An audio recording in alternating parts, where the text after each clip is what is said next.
Welcome back to my channel. My name is Victoria Evans. I'm a science-based intuitive eating coach helping you stop food fear, guilt, and self-sabotage so you can eat effortlessly and intuitively.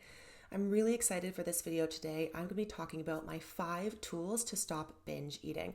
So if you're ready, let's dig into it. So if you are someone who's struggling with binge eating, trust me when I say I get it. I struggled for over 10 years with binge eating, some nights spending over $100 a night just on buying food.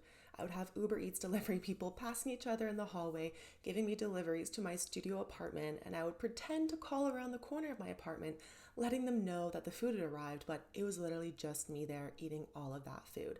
I was spending so much money. I was so embarrassed and so ashamed. It was this big secret in my life. No one knew, and I thought I could just figure it out on my own, but I really couldn't. I really struggled. And so if you're in that same position, if you feel like you're alone in this and you need some support, you need some help, I got you. This is the same tools that I teach my clients, the same tools that really changed and saved my life that I was able to develop when I went through my own recovery process, science-based tools that can change your life. So if you're ready, here's the first tool.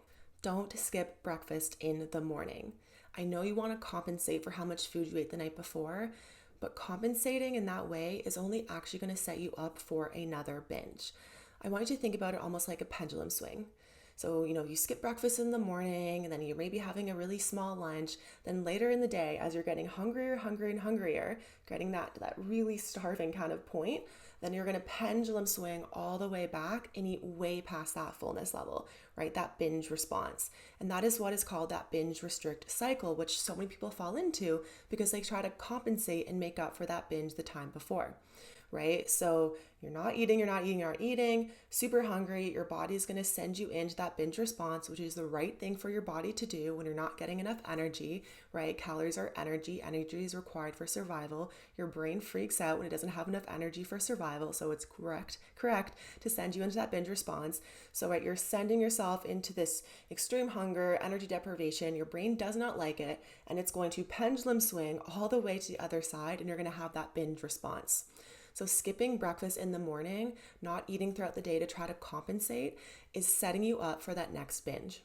The thing with that as well, some clients will say to me, yeah, but Victoria, I don't actually feel hungry throughout the day. I ate so much the night before, I don't really want to have breakfast. And that makes sense, right? Our body's amazing at leveling out our hunger and our fullness levels and all of that. The thing is, if you are binging a lot, your hunger and your fullness levels can be a little bit out of whack because you're always pushing past that comfortable level of fullness. So what I tell my clients to do, plan a post-binge meal that next morning, a breakfast. It doesn't have to be big, something nutrient dense, something that's easy to eat, but something, right? We don't want to be telling our body after a binge that we're not getting food again because that's going to really incite that binge eating response as a result of that restriction, as a result of not letting yourself have that food.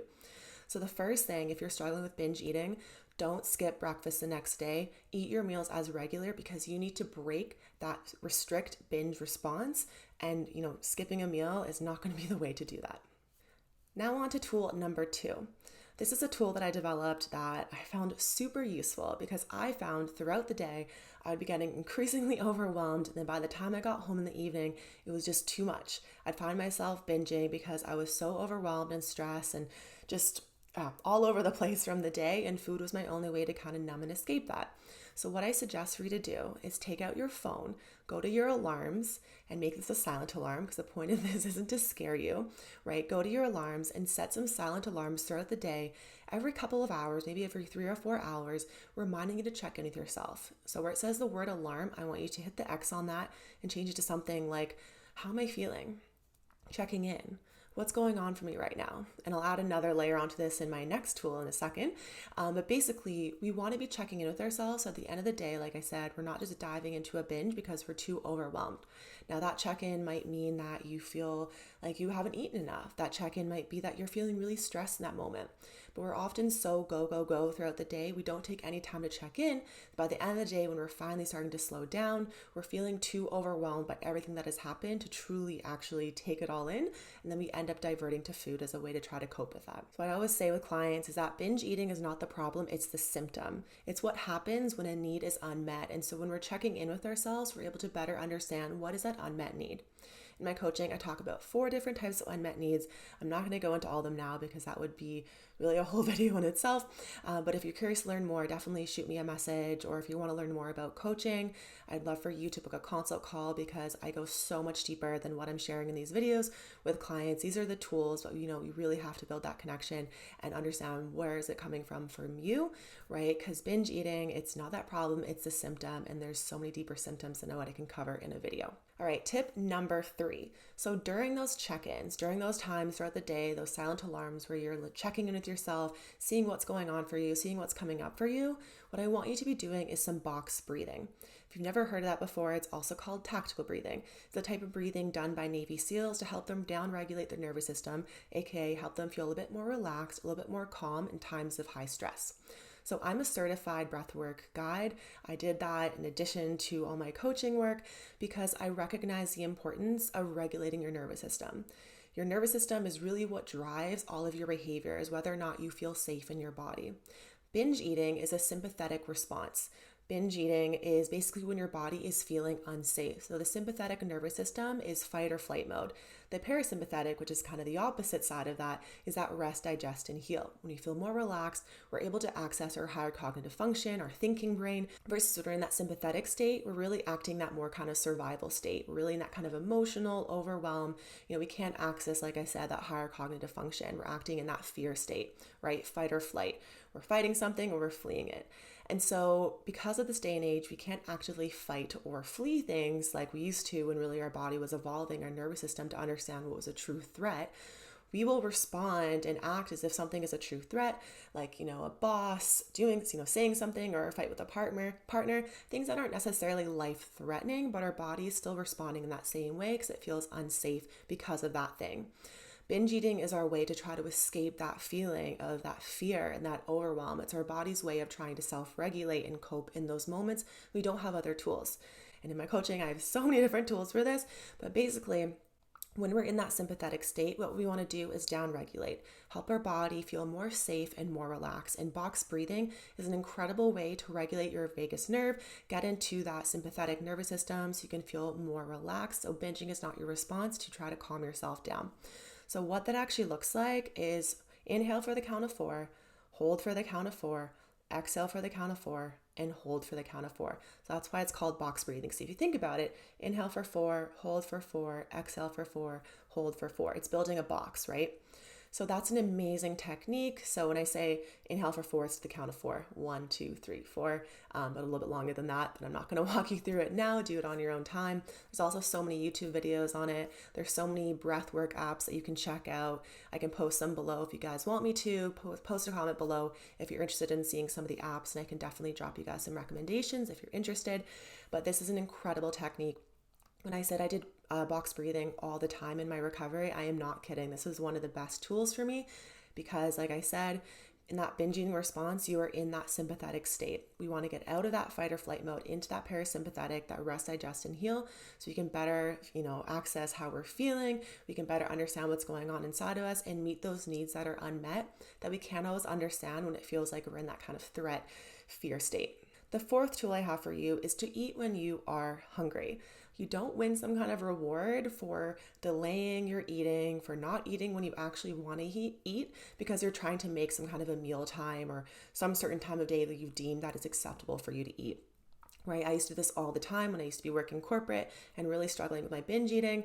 Be like, oh, my lunch isn't till 12, but I'm really hungry and it's 10:30. It's fine. I'll just wait. I won't worry about it. No, right?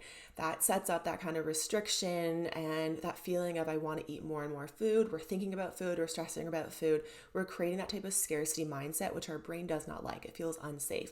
So when you're hungry, just eat, right? Interesting fact, the meal times that we have today were actually invented during the Industrial Revolution. It has nothing to do when our body needs food, but rather when the workers were given break times.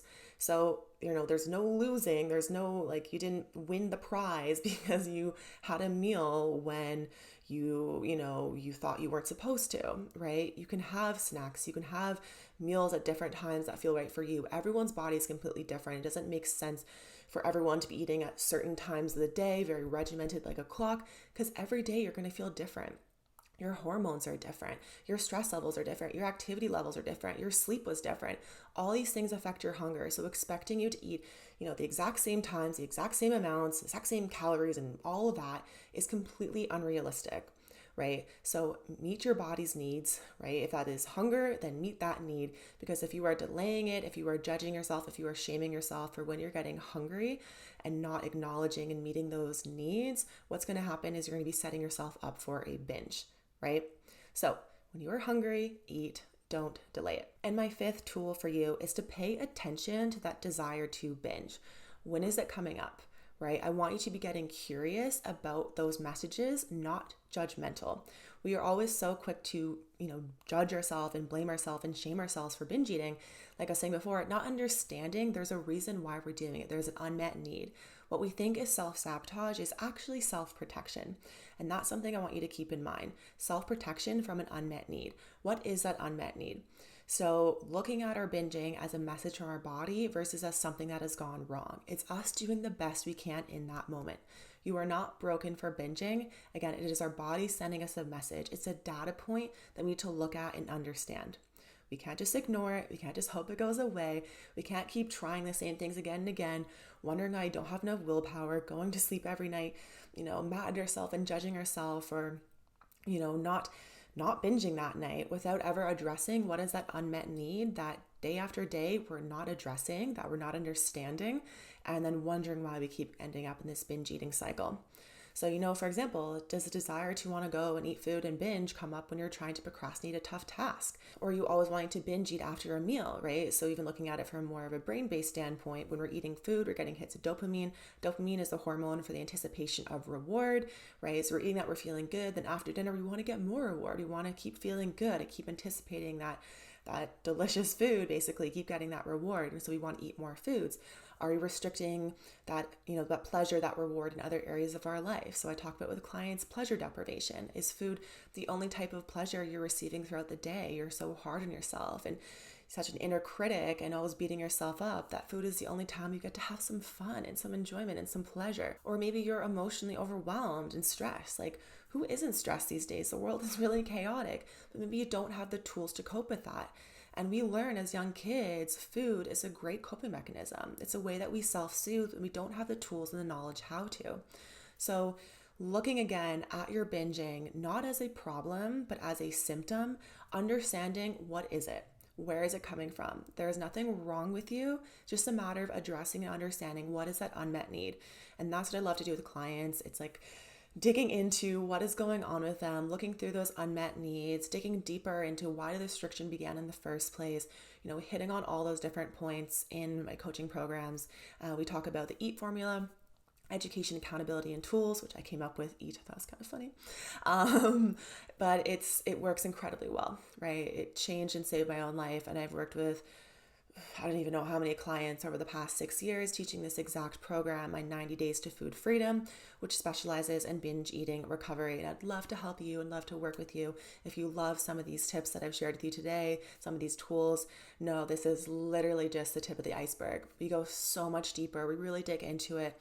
And I help you the entire way. I hold your hand, I give you the tools, empower you with the knowledge, give you that confidence so that by the end of our time working together, you have everything you need, right? You are off on your way. I'm not a therapist where you're coming back to me week over week over week for years and years. No, I want to give you the information. I want you to change your life. I want you to feel empowered. I want you to never have to go to bed feeling guilty, feeling bad about yourself for having eaten that day. I want you to feel amazing in your life and show up and do all the amazing things that I know you can do, but you're not coming back for more coaching because that's not how this works. I empower you with that knowledge and then I send you on your way. Right, I'd love to know what you think of this video. I'd love to know what other types of videos you'd like to see. What other questions do you have? And again, if you want that personal support, if you want me to help you break free from binge eating, I would love to help support you. So head to the description below. I have a link there for you and you can book a free consultation call with me. We can get clear on the 3 things holding you back from that food freedom in your life so you can show up and just have the most amazing life possible. I mean, I'm sitting here in Portugal today. I could never imagine that I'd been living all over the world, had my own job, created my own career, have a podcast and talking to you on a YouTube channel. And it all really began when I broke free from binge eating, and I'd love to help you do the same. All right. Thank you so much for tuning in, and I will be posting more videos, so stay tuned for those. So be sure to hit the subscribe button, the like button, and I'll talk to you soon.